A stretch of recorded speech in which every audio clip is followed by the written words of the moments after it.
You see this penguin? This was you when NEN was being explained for the first time. And in fact, this penguin is still most of you when NEN comes up in casual conversation, even after finishing Hunter x Hunter. You don't know how NEN works, but that's okay, because we're going to sort this out. Hello and welcome to the NewWorldReview, your source for everything anime and manga. My name is Liam, and this is the first time I think I've shown my face on this channel, which, you know, it feels a little bit weird, but hi. But today we're here to tackle the infinitely expanding topic of NEN. So I've done roughly a gazillion videos on NEN, NEN affinities, subtypings, all sorts of crazy crap in the past. However, I have yet to make a video explaining why those videos needed to be made in the first place. NEN is not the world's most beginner-friendly power system to grasp, and throughout the lifespan of Hunter x Hunter, it keeps evolving, adding more layers of complexity with an almost textbook style of efficiency. I would equate the first explanation of NEN to, say, being in kindergarten. It's all fairly simple, like learning the alphabet. However, it does evolve very, very rapidly. And by the end of the series, new information about NEN is almost like taking a university course. And because everything keeps building on pre-existing knowledge, if you miss something in those early or even those middle days, NEN can get very, very confusing very, very quickly. And to demonstrate this point, we're going to have a quick round of NEN quiz, a very simple minigame where I ask you a multiple choice question about NEN, and should you answer incorrectly, then your punishment will be to subscribe to the NewWorldReview, which will also result in consistent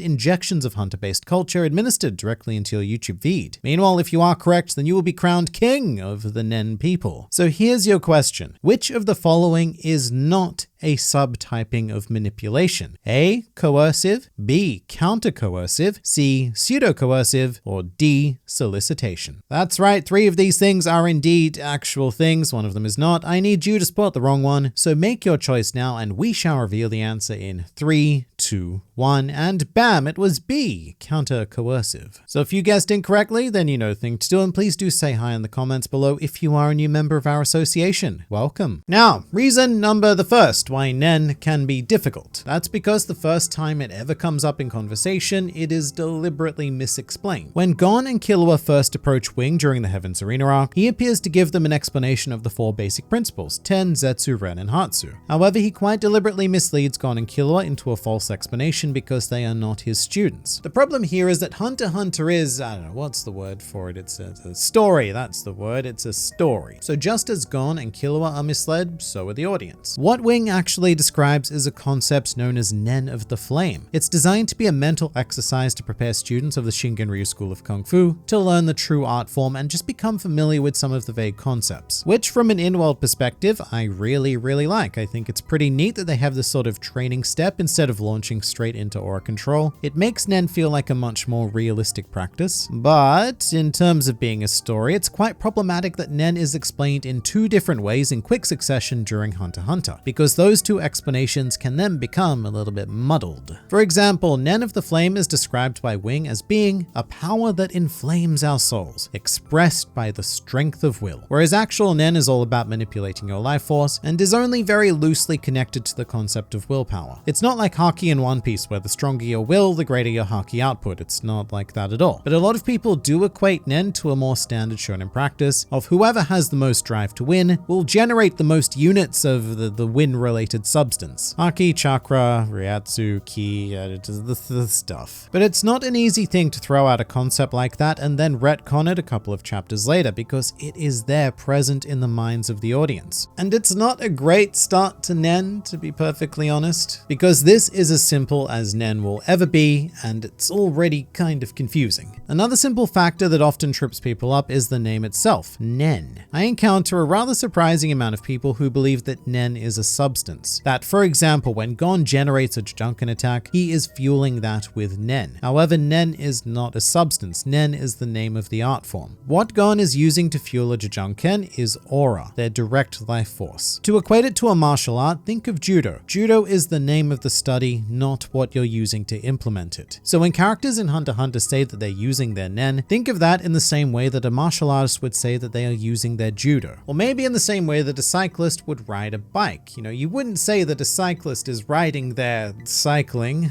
NEN simply means the formal study of aura control and manipulation. With that said, I do also recognize that there are a couple of occasions where the terms NEN and aura are used interchangeably in Hunter x Hunter, which once again might add a slight layer of confusion. To the basic basic principles though, we have 4 of them. 3 of the 4 are very straightforward. Ten coats the body in raw aura for defense, Zetsu suppresses your aura, containing it within your body, and Ren is a projection of aura to a particular target or purpose. But where I find that a fair few people start tilting their heads and going, huh? Is the 4th basic principle being Hatsu. And this might have to do with the way that Wing demonstrates it, which is a simple projection of aura at a wall, thus breaking it. And the way he does it is almost like using a more tangible form of Ren, really. However, Hatsu is a personal expression of Nen, which has another, much simpler term, being a Nen ability. Using Hatsu and using a Nen ability are essentially the same thing. I mean, if you wanted to get super technical, and I guess we do, Hatsu describes the process and a Nen ability describes the result. So to illustrate, Kurapika conjuring his chains is an application of Hatsu. He had to think about and construct the properties that he wanted to imbue within the chains as well as any conditions or restrictions, and the resulting chain is his personal expression of Nen, which is now his Nen ability. But with the basics under our belt, a lot of people tend to fall into the confusion pit when it comes to the advanced applications, and I don't blame them because we do move through them pretty quickly. The advanced applications are general abilities that further or combine 2 or more basic applications or even other advanced ones. The classic example of this is a Gyo, which is simply a reapplied Ren focusing on pouring a high concentration of aura into and around the eyes. Meanwhile, something like N is a direct combination of Ten and Ren, but this does get particularly wild with advanced applications like Ko, which is a combination of Ten, Zetsu, Ren, Hatsu, and Gyo. That's right, you need all 5 of those things just to make this tiny little power punch. And that's also very confusing because there's a lot of stuff. And also for some reason, amongst that stuff, you need to use Hatsu as well. The concept of your own personal expression of Nen makes up one of the ingredients to conjure a generalized advanced application that anyone can access with the right training. It is legitimately oxymoronic in nature, and if your attention wanes for a second reading or watching the Greed Island arc, these advanced applications will just fly right over your head. And we haven't even touched on Nen affinities yet. This wonderful little ring is what many casual Hunter x Hunter fans will probably remember most when it comes to Nen. It basically dictates what type of natural aura user you are. For example, Gon is an enhancer, Kurapika is a conjurer, and Razor would be an emitter. All very nice and good, but another major misconception I come across a lot is the idea that once categorized, a Nen user can only use abilities within their affinity. That is 100% false. But depending on where a character is placed on the Nen ring, that dictates their aptitude for using other affinities. So as an enhancer, Gon can use his natural affinity to 100% proficiency, but directly on either side of enhancement is transmutation and emission, which at best Gon could only utilize at 80% proficiency, which he does with both paper and scissors respectively. But neither of those attacks are as powerful as rock, which is his basic enhancement Hatsu. And that's because in order to make paper and scissors work, Gon either needs to invest more aura to achieve the equivalent power, or he needs to accept that those attacks are going to be weaker with the same aura investment. And it makes all of the sense in the world. It is such a beautifully balanced system. But that doesn't necessarily come across when you're watching or reading Hunter x Hunter for like a chill, entertaining experience. But that's also why certain characters are far more impressive than others. Isaac Netero, for example. He's an enhancer, however his primary ability involves conjuring and manipulating a giant golden statue, with conjuration and manipulation being by far Netero's least friendly affinities. And while a lot can be naturally picked up on as you experience the series, there's also a lot about Nen that quite frankly just is not designed to be consumed in any sort of entertaining manner. Quite often in the series we're subjected to images, graphs, or equations that do look like they were ripped straight out of a textbook. So the concept of Nen levels comes to mind, which is just a different method of explaining the aptitude of the Nen ring. Or perhaps even more excitingly, the profound study of Nen reinforcement, a series of equations designed to calculate the power of strictly enhancement-based attacks or defense. This practice involves attack points, defense points, spirit points, and even delightful mystery points. And as an example of such an equation, let's say that we want to work out the statistical likelihood of a conjurer with an Nen limitation being able to block and enhance his attack, like say Kurapika blocking Gon's rock. Cool. So to figure that out, we simply need to follow this handy guide of DP plus SP times MP minus AP plus SP, doing it all appropriately within bracket rules and such, but then you get a nifty little numerical answer that will tell you if Kurapika could block the attack successfully or not. But of course, that only works if you know the specific values of all of those things, which is very difficult, especially in the realm of mystery points. I mean, it's in the name, mystery. So we almost never know these values in any kind of Nen combat situation, so look,